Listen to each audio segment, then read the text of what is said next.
નમસ્તે મિત્રો, જય માતાજી, બાપા સીતારામ, જય શ્રી કૃષ્ણ. અમદાવાદ નરોડાના ફેમસ દિલખુશના ટમેટાના ભરેલા ભજીયા બનાવવાના છે. તો આ રેસીપી તમે કોઈ ધંધા માટે, પાર્ટી પ્રોગ્રામ માટે ટ્રાય કરી શકો. મસ્ત ટમેટાના ભજીયા બનશે અને સાથે એનો મસાલો બનાવીએ. તો ટમેટાના ભજીયા બનાવવા માટે આપણે 300 ગ્રામ ટમેટા લીધા છે. એવડી નાની સાઈઝના ટમેટા લેવાના. ટમેટાના ભજીયા બનાવવા માટે એનો મસાલો બનાવવા માટે આપણે ગાંઠિયાનો ઉપયોગ કરીએ છીએ. ગાંઠિયાની જગ્યાએ તમે સવાણો લઈ શકો. 60-70 ગ્રામ જેવડા ગાંઠિયા નાખીએ. આપણે મિક્સરમાં થોડો ભૂકો કરી નાખીએ. તો આવી રીતે આ ગાંઠિયાનો ભૂકો કરી નાખ્યો. આપણે બાઉલમાં કાઢી લઈએ. 2 ચમચ ખાંડ નાખીએ. મસાલો ચટપટો બનાવવાનો છે. ખટાશ માટે 1 ચમચ આમચૂરણ પાવડર નાખીએ. આ ગાય સાપ કાશ્મીરી મરચું છે, 2 ચમચ નાખીએ.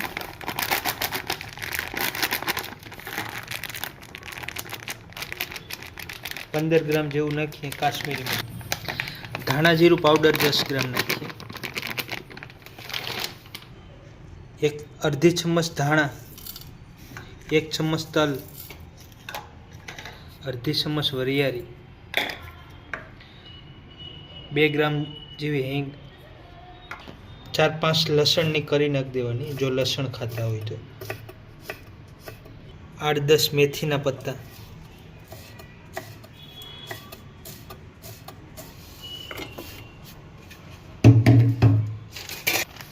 અડધી ચમચ આચાર મસાલો નાખીએ.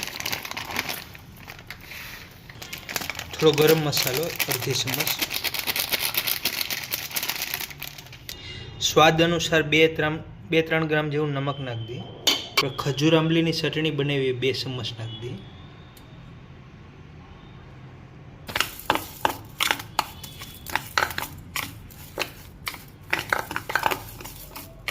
હવે બધા મસાલાને મિક્સ કરી દઈએ એટલે આપણે ટમેટા ભરવાનો મસાલો બની જશે. હવે રીતે આપણો ભરેલા ટમેટાનો મસાલો બની ગયો છે. એકદમ ચટપટો બનાવવાનો. ટમેટામાં ભરવાનો મસાલો આપણે થોડોક તીખો રાખ્યો છે. લાલ મરચું વધારે નાખ્યું છે. તમે જો તીખું ઓછું ખાતા હોય તો ઓછું નાખવાનું લાલ મરચું. ટેસ્ટ કરી લઈએ. એકદમ મસ્ત બની ગયું ને. આપણે આવી રીતે કાપી નાખવાનું છે આગળ છે ડેટ. પછી આવી રીતે અંદરનો ભાગ કાઢવાનો. આવી રીતે ટમેટાનું કટિંગ કરી અંદર બિયાનો ભાગ હોય કટિંગ કરવાનો અને અંદર આપણે મસાલો ભરવાનો છે. તો આવી રીતે કટિંગ કરી નાખવાનું. ટમેટું તૂટે નહીં એનું ધ્યાન રાખવાનું. તો આવી રીતે આપણે જગ્યા કરી દેવું અને અંદર આવી રીતે બધા ટમેટાને કટિંગ કરી નાખીએ.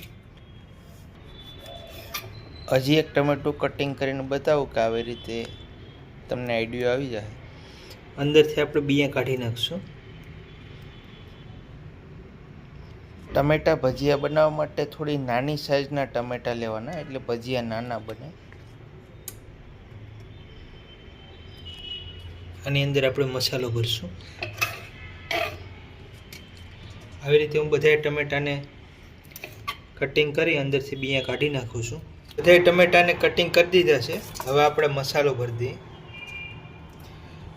તો આ ટમેટું લેવાનું ને આપણે આવી રીતે મસાલો ભરશું.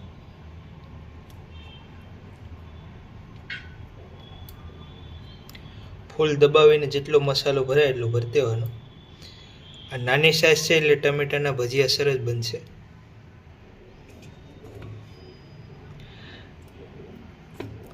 આવી રીતે આપણે બધા ટમેટા ભરી દઈએ છીએ. આ મસાલો બનાવજો, મસ્ત મસાલો બનશે અને ભજીયા ટમેટાના સોલિડ બનશે. આપણે અમદાવાદના દિલખુશના ટમેટાના ભજીયા બનાવીએ છીએ.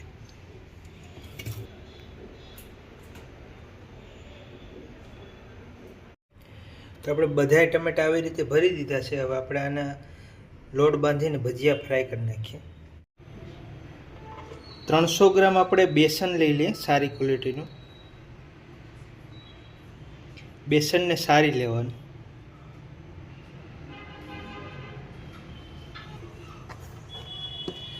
બેસનને સાયણીથી સારી લેવું ને તો ફટાફટ બેટર બંધાઈ જાય.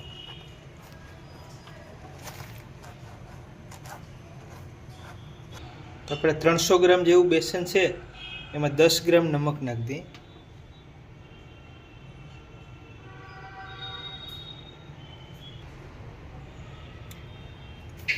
8 ગ્રામ નમક નાખ્યું છે. 2 ગ્રામ સોડા નાખી દઈએ ખાવાના ટાટાના. જરૂરિયાત મુજબ પાણી નાખશું. પહેલાં આપણે 150 ml જેટલું પાણી નાખીએ છીએ.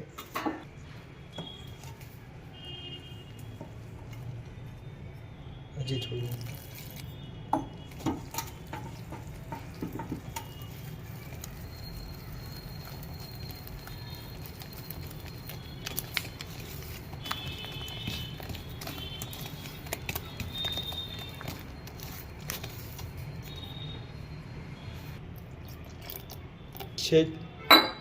સેજ જાડું છે, થોડુંક નાખ્યું છે.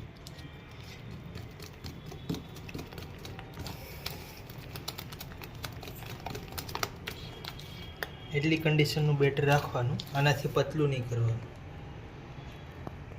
આવી રીતે મરચાં તો આવી રીતે ટમેટાનો મસાલો બનાવી ટમેટાનો ભરી દીધા છે. આ બેટર બાંધ્યું છે, તેલ મૂકી દીધું છે, તેલ આવી ગયું છે. હવે આપણે ટમેટાને ફ્રાય કરી નાખીએ. લેવાનું, ફરતું બેટર લગાડી દેવાનું.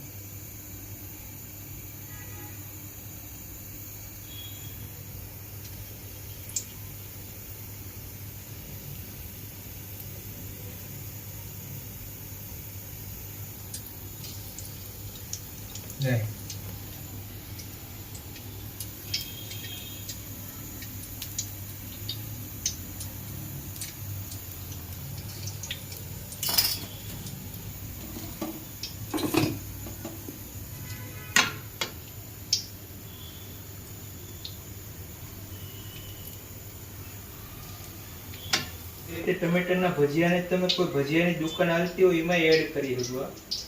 બનાવવા સિમ્પલ છે.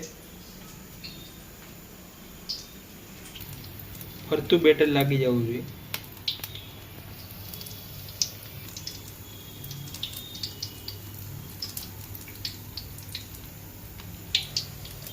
બેટર વધે ને તમે બટાકાવાળા ભજીયા છે, બટાકા પૂરી ભજીયા છે, કોઈ પણ ભજીયા બનાવી શકો.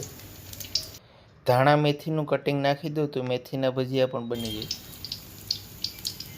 આપણે આખો ઘાણો પૂરી દીધો છે ટમેટાના ભજીયાનું. કેટલું વજન થાય ભજીયાનું હું તમને બતાવીશ પછી.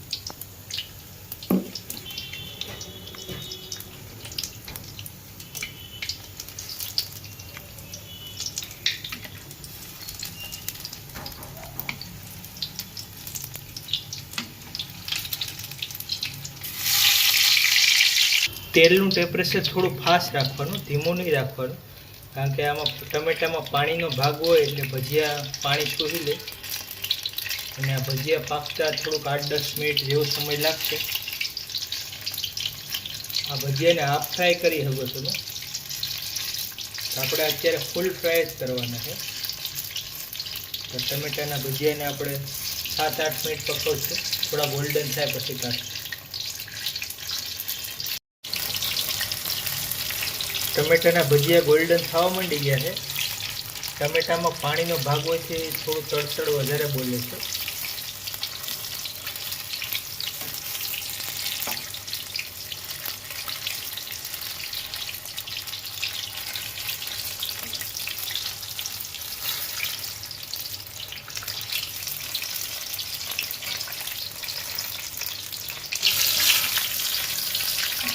આપણા ટમેટાના ભજીયા પાકી ગયા છે, ગોલ્ડન થઈ ગયા છે.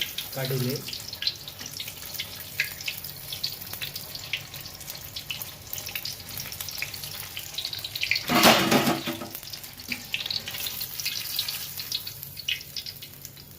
એટલા ગોલ્ડન કરવાના એટલે મસ્ત પાકી જશે.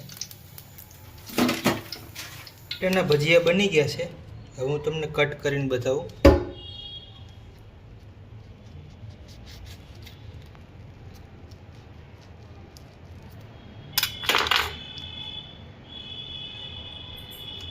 તો આવી રીતે આપણે ટમેટાના સરસ ભજીયા બની ગયા છે. ટમેટા પાકી ગયા છે. ચટણી હારે ખાવ તો મજા પડી જાય. તો આવી રીતે ટમેટાના ભજીયા બનાવજો. વિડીયો સારો લાગ્યો હોય તો વિડીયોને લાઈક કરી દેજો, શેર કરી દેજો, ચેનલમાં નવા હોય સબસ્ક્રાઈબ કરી લેજો. મળીશું અગલે વિડીયો. જય માતાજી, બાપા સીતારામ, જય શ્રી કૃષ્ણ.